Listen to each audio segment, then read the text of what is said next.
Shalom à tous ceux qui me suivent ce matin. Vous écoutez l'émission Kanguka. Mon nom est Chris Dukumana. Aujourd'hui, nous sommes lundi. J'espère que vous avez passé un bon week-end et vous souhaite une nouvelle semaine en compagnie de Je suis. Je remercie tous ceux qui prient pour nous. Nous avons en effet beaucoup besoin de vos prières dans l'équipe Kanguka. Je vous demande également de prier spécifiquement pour moi afin que je puisse dire ce que Je suis veut que je dise. Il est préférable de ne pas partager des paroles de ma propre inspiration, mais d'agir sous la conduite du Saint-Esprit. Dans vos prières, n'oubliez pas de mentionner les partenaires de Kanguka qui soutiennent l'avancement de cette œuvre dont la réalisation nécessite beaucoup de moyens et d'énergie. Continuez donc à prier pour nous. Comme vous le savez, tous les lundis, je vous rappelle la devise de Kanguka qui est composée des 3 points suivants. Premièrement, nous devons accepter la volonté de Dieu même lorsqu'elle est différente de la nôtre. Deuxièmement, nous devons prier tous les jours. Et troisièmement, nous ne devons pas nous lamenter, mais nous devons rendre grâce à Dieu en toutes choses. Nous parlerons aujourd'hui de la deuxième composante, à savoir qu'il faut prier tous les jours. Prier n'est pas une affaire d'une ou 2 journées seulement, mais prier fait partie de la vie quotidienne. Il est bon que nous comprenions qu'un enfant de Dieu doit avoir une vie de prière. L'un des objectifs de Kanguka est que les auditeurs de cette émission puissent arriver un jour à comprendre que prier doit être un style de vie. On ne devrait pas prier à cause des soucis ou parce que Dieu a exaucé la prière. On prie pour vivre. Je le répète,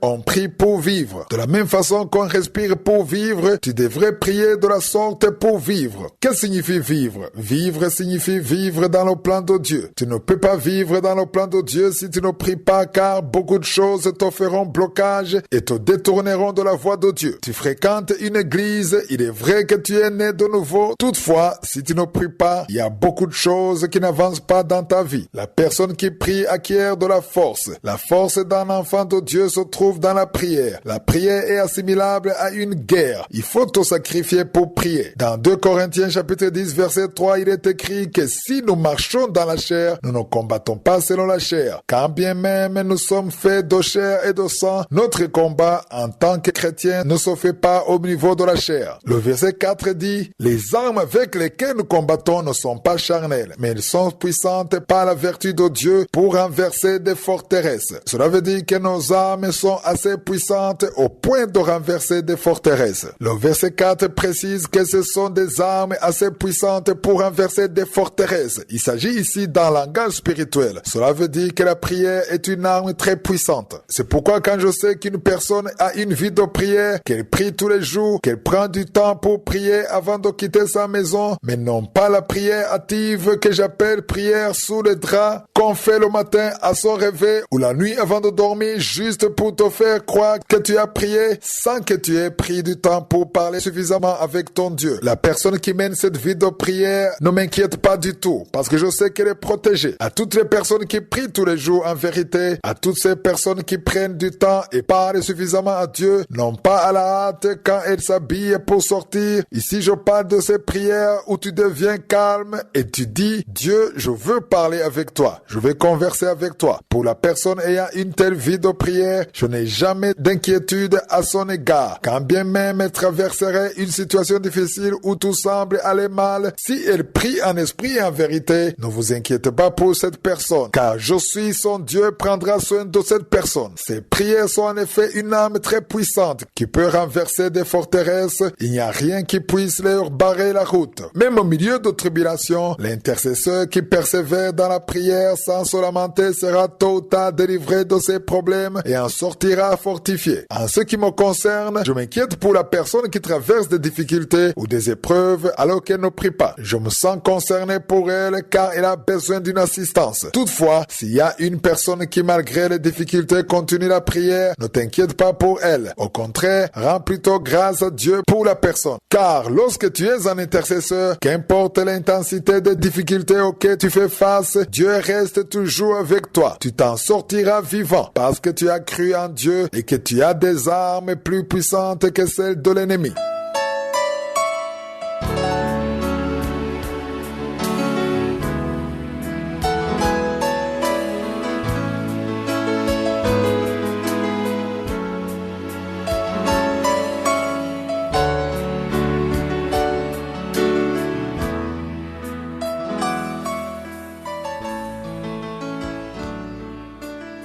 voici à présent dans le moment consacré à l'enseignement et poursuivons avec le thème que j'ai intitulé la prière et la supplication. J'ai un thème que j'ai commencé le 13 mars. Les nouveaux sont invités à consulter les archives pour vous mettre à jour car nous avons déjà développé des notions assez puissantes. Je vous montre à travers ce thème que la prière est différente de la supplication. Beaucoup ne le savaient pas, mais pensaient que la supplication s'apparentait à pleurer devant Dieu en cherchant à l'impressionner par les émotions. Toutefois, je vous ai dit que cela ne marche pas. Ce qui marche, ce ne sont pas tes pleurs, mais c'est de déclarer la parole de Dieu en t'appuyant sur les promesses de Dieu ou en présentant des œuvres tangibles. Tu dois trouver quelque chose qui te sert d'appui, aussi vrai que pleurer devant le juge au tribunal ne suffit pas. Il est recommandé de s'appuyer sur la loi pour ta défense. C'est d'ailleurs pourquoi tu as droit à un avocat. Lors de la prière, il est bon d'adorer Dieu et de lui dire tout ce dont tu as besoin. Toutefois, comme nous l'avons lu dans Philippiens 4, verset 6, où il est écrit « Ne vous inquiétez de rien, mais en toute chose, faites connaître à Dieu vos besoins par des prières et des supplications. » La prière seule ne suffit pas et c'est ce que je veux que nous puissions comprendre dans Kanguka. Si tu as prié, pense aussi à faire la supplication en recherchant de quoi te servir d'appui. Tu peux te servir de la promesse de Dieu ou d'une œuvre tangible, comme dans le cas de Tabitha que nous avons vu la semaine dernière. Nous avons vu que les veuves qui priaient pour Tabitha procédaient en tenant des vêtements dans les mains. Les autres présentaient ce qu'elles portaient déjà. Et quand Pierre est arrivé, chacune d'entre elles lui a dit « Regarde ce que Tabitha a fait pour moi. Regarde les vêtements que Tabitha m'a donnés. » Tu dois trouver quelque chose à présenter auprès de Dieu en guise d'appui pendant que tu fais la supplication. Pour faire la supplication, tu dois toujours t'appuyer sur quelque chose. Tu peux t'appuyer sur la parole de Dieu, sur les promesses de Dieu ou sur les bonnes œuvres. Je vous ai dit que si parmi vous, il y a des gens qui font de bonnes œuvres, qui assistent les veuves, les orphelins ou les pauvres, et surtout qui soutiennent l'œuvre de Dieu avec joie, sachez que tout ce que vous faites pour la gloire de Dieu peut être utilisé et élevé auprès de Dieu pendant vos prières des moments difficiles. Chaque fois que vous priez, il faut donc trouver des œuvres à présenter auprès de Dieu. Et comme je l'ai déjà dit, il y a des gens qui ne trouvent pas d'appui car ils ne font aucune œuvre. Ces gens ne vivent que pour eux-mêmes. Toute leur vie, toute la bénédiction que Dieu leur donne ne se limite qu'à eux seuls. Pourquoi? Ce n'est pas à dire qu'ils ne veulent pas apporter leur aide, seulement ils n'ont pas encore accédé à la sagesse de gestion de la bénédiction de Dieu. En effet, la plupart des gens qui me suivent vivent au-dessus de leurs moyens, ce qui veut dire qu'ils vivent au-dessus de la bénédiction accordée par Dieu. Par rapport à la bénédiction que Dieu te donne à la fin du mois, tu mènes une vie qui se situe au-delà de ce seuil. C'est d'ailleurs pourquoi tu restes toujours endetté, insatisfait et tu es toujours dans le négatif. C'est pourquoi tu n'es pas encore satisfait et tu restes toujours débiteur. Il y a cependant d'autres personnes qui touchent le même salaire que toi et qui parviennent à vivre à un niveau relativement plus bas et peuvent ainsi arriver à faire quelques œuvres, à s'aimer dans l'œuvre de Dieu, à assister les autres avec le même revenu que le tien, dans la même ville et dans le même pays que toi. Pourquoi donc? Parce qu'elles ont eu l'intelligence et la sagesse de s'abaisser et de vivre au niveau où je suis les a placés. Toutefois, si tu veux mener une vie supérieure à celle que je suis t'a donnée pour le moment, tu connais l'endettement. Et si tu demeures longtemps, tu n'arriveras pas à assister les autres, ni l'œuvre de Dieu, ni les veuves et les pauvres non plus, car tu te préoccupes seulement de couvrir le moins pour ta survie et de nouer les deux bouts. Et tout cela arrive parce que tu te places au-dessus du niveau auquel je suis t'a placé pour le moment. Dieu pourrait te bénir à l'avenir, mais en attendant, accepte la vie qui devrait être la tienne pour le moment. Vis dans une maison abordable, inscris tes enfants dans des écoles dont tu peux facilement quitter les frais. Ne les inscris pas dans les écoles chères en te disant « Je veux que mes enfants étudient dans les bonnes écoles », alors que tu ne peux pas en supporter les frais. Inscris-les plutôt dans des écoles où tu peux supporter les frais et puis prie, sois patient et Dieu te les verra au temps opportun et tu pourras ainsi les inscrire où bon te semblera. À l'absence des moyens, n'anticipe pas, ne contracte pas de dettes que tu n'es pas en mesure de rembourser. Sachez qu'il y a beaucoup de gens qui contractent des dettes qui ne peuvent pas rembourser. En effet, quand tu es dans une vie de dette, il devient difficile de s'aimer, d'assister l'œuvre de Dieu et il te sera très difficile. Si je suis le vœu, dans un cas de domaine, je vous montrerai un deuxième exemple, celui d'un certain Ézéchias, roi de Juda, Juda qui a reçu une prophétie d'Ésaïe disant qu'il était temps pour lui de mourir emporté par la maladie. Il était temps pour lui de mourir et le prophète de Dieu est venu lui dire qu'il était temps pour lui de faire ses adieux et de préparer son testament. L'histoire se trouve dans 2 Rois chapitre 20. Par la suite, Ézéchias a prié puis a fait une supplication. Et grâce à cette supplication, Dieu lui a accordé 15 ans de plus. Nous verrons comment il a pu faire des supplications et pourquoi il avait droit à la supplication, car ce n'est pas tout le monde qui sait qu'il faut avoir un appui pour supplier. Il a compris ce qui devait lui servir d'appui. C'est ce que je vous expliquerai dans Kanguka de demain. Que Jésus vous bénisse. Passez une excellente journée.